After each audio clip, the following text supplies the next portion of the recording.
हरे कृष्णा दोस्तों, मैं दिवांशु स्वागत करता हूं आपका सीजीपीएससी व्यापम में एक बहुत ही महत्वपूर्ण न्यूज के साथ। जी हाँ दोस्तों, आप सभी को सबसे पहले राज्य स्थापना दिवस पर, छत्तीसगढ़ राज्य स्थापना दिवस पर आप सभी को बहुत बहुत शुभकामनाएं।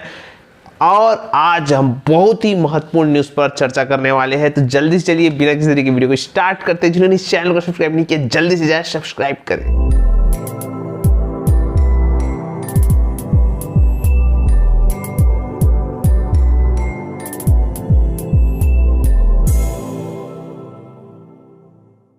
तो देखिए, सबसे पहले वीडियो को स्टार्ट करने से पहले आप सभी को महत्वपूर्ण न्यूज़ बताना चाहूँगा कि आरक्षण का जो गेंद है वो है शासन के कब्जे में। जी हाँ दोस्तों, हुआ ये है कि हाई कोर्ट ने 58% आरक्षण तो रद्द कर दिया।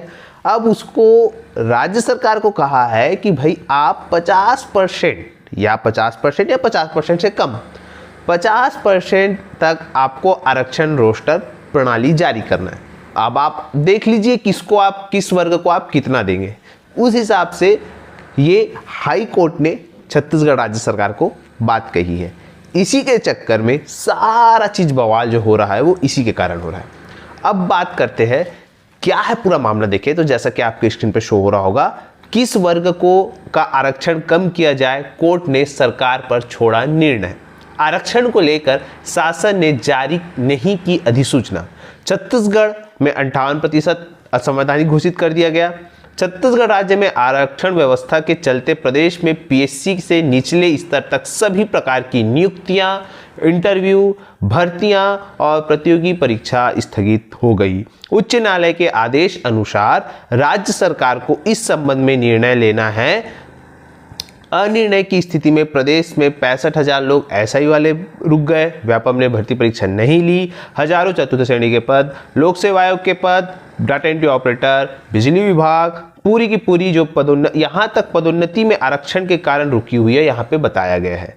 यहाँ पे देखिए बताया गया है नई भर्तियां अटकी, किसका आरक्षण कम करे सरकार पर छोड़ा। ये अत्यंत महत्वपूर्ण विषय है जिसकी वजह से ये इतना पेचीदा हो गया है।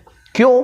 अधिकारियों के अनुसार राज्य सरकार को उच्च न्यायालय ने निर्देश दिया है कि 50% से अधिक आरक्षण होने के कारण प्रदेश में प्रभावशील 58% आरक्षण को कम कर 50% में सीमित किया जाए। किस संवर्ग का आरक्षण प्रतिशत कम किया जाए, यह हाईकोर्ट ने राज्य सरकार पर छोड़ दिया है। प्रदेश में वर्तमान में अनुसूचित जाति संवर्ग को 12, एसटी को 32, ओबीसी को 14 लागू थी। कोर्ट ने इसे 50% करने का निर्णय पारित किया है। अब सरकार के पाले में गेंद है। 58 से घटाकर 50 कर दिया, 8% कम कर दिया गया है। इसलिए अनुपातिक रूप से तीनों संवर्ग का 8% आरक्षण जब तक नहीं घटाया जाएगा तब तक प्रदेश में किसी प्रकार की नियुक्ति, साक्षात्कार, पदोन्नति, प्रतियोगी नहीं हो पाएगी। गतिरोध हटाकर प्रारंभ हो प्रक्रिया। जानकारों का मानना है कि क्वांटिफाइड डाटा आयोग के प्रतिवेदन का इंतजार करने से भर्ती, पदोन्नति, साक्षात्कार पर विपरीत प्रभाव पड़ेगा, जैसे पड़ रहा है, क्योंकि इस आयोग का एसटी एवं एससी के आरक्षण से सीधा लेना देना नहीं है। अतः 8% आरक्षण कम कर प्रदेश में रुकी हुई प्रक्रियाओं का गतिरोध हटाकर इन्हें प्रारंभ किया जाना चाहिए। यही मांग बेरोजगार अभ्यर्थी कर रहे हैं कि भाई रोस्टर प्रणाली जारी करे, कितना भी जारी करे पर जारी तो करे, जिससे कि नियुक्तियां, भर्तियां और जो पदोन्नति आरक्षण है वो चालू हो सके। यहां पे देखिएगा, कल मैंने आपको बताया था कि बिलासपुर के गांधी चौक में कैंडल मार्च निकाला गया था। उसमें से प्रमुख जो बिंदु हैं उनकी क्या मांग थी, अगर हम बात करें, जैसे कि आपके स्क्रीन पे शो हो रहा होगा, उन्होंने सबसे महत्वपूर्ण मांग की है कि सरकार तत्काल रोस्टर जारी करे। यहां एसआई भर्ती के साथ साथ सीजीपीएससी, व्यापम एवं अन्य समस्त भर्तियों के जो मांग है यही है कि भर्तियां नियमित किया जाए। एसआई भर्ती पिछले 4 वर्ष से तैयारी कर रहे हैं, उसका एक नियमित टाइम टेबल जारी किया गया है। 26 नवंबर को पीएससी का नोटिफिकेशन जारी किया जाए। 2023 में होने वाले विधानसभा चुनाव से पूर्व वर्तमान में प्रक्रियाधीन एवं आगामी होने वाली समस्त भर्तियों को सारे चरण पूर्ण कर नियुक्ति पत्र देना चाहिए, क्योंकि आचार संहिता लग जाएगी। इस वजह से यदि छात्रों का भविष्य की समस्त मांगों को समय रहते पूर्ण नहीं किया गया तो हम समस्त अभ्यर्थी प्रदेश के सबसे बड़े छात्र हित आंदोलन के पीछे नहीं हटेंगे। इस प्रकार से इन्होंने मांग की, जो कि जाहिर सी बात है एक बेरोजगार अभ्यर्थी की व्यथा समझिए। सरकार से अनुरोध यही है कि आज है 1 नवंबर, राज्य स्थापना दिवस पर कहीं ना कहीं आप बेरोजगार अभ्यर्थियों के लिए अगर आप कुछ कर सकते हैं तो ये जो मांगे हैं इसको करने का प्रयत्न करिए। देखिएगा सरकार, और जाहिर सी बात है छत्तीसगढ़ जो राज्य है वो कितना फूलेगा और फलेगा, क्योंकि जाहिर सी बात है बहुत सारे अभ्यर्थी इस चीज़ का इंतजार कर रहे हैं।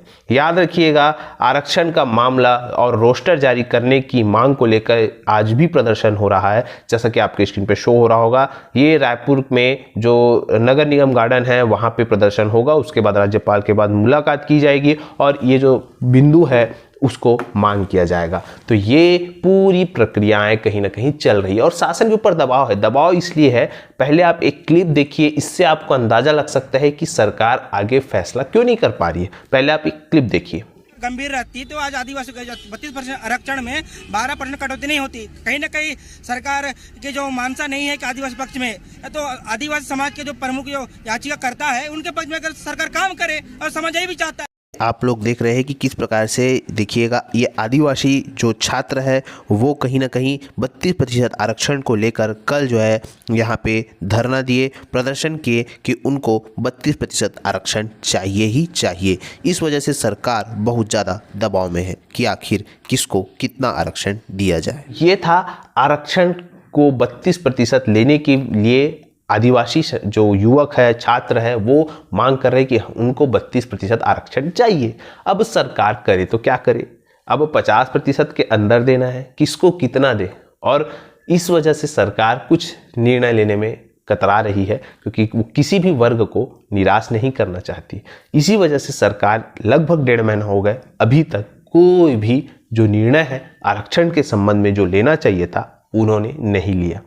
इससे खासा जो एक तबका है जो है अभ्यर्थियों का, वो खासा नाराज है। और याद रखिएगा, ये नाराजगी वोट बैंक के रूप में बार बार जो बताया जा रहा है वो देखने को मिल सकती है आने वाले चुनाव में। तो कहीं ना कहीं सरकार को एक आगाह है कि आप समय रहते, लगभग अभी आपके पास 1 साल है और समय रहते इसे सुधार कर ले, तो कहीं ना कहीं जो बोलना चाहिए दिक्कतें हैं उसको कुछ हद तक ओवरकम किया जा सकता है। फिलहाल ये सरकार के ऊपर अभी भी टिकी हुई है सभी की निगाह है कि किस प्रकार से, कितने जल्दी सरकार इस पर निर्णय ले, क्योंकि चारों तरफ से सरकार पर दबाव, एक आदिवासी वर्ग, बेरोजगार वर्ग, दोनों का कहीं ना कहीं, और एक तरफ हाई कोर्ट का भी जो है दबाव है। तो आशा करता हूँ कि ये आपको पूरा न्यूज़ समझ आया होगा कि सरकार और बेरोजगार युवा आखिर क्या मांग कर रहे हैं और क्यों मांग कर रहे हैं।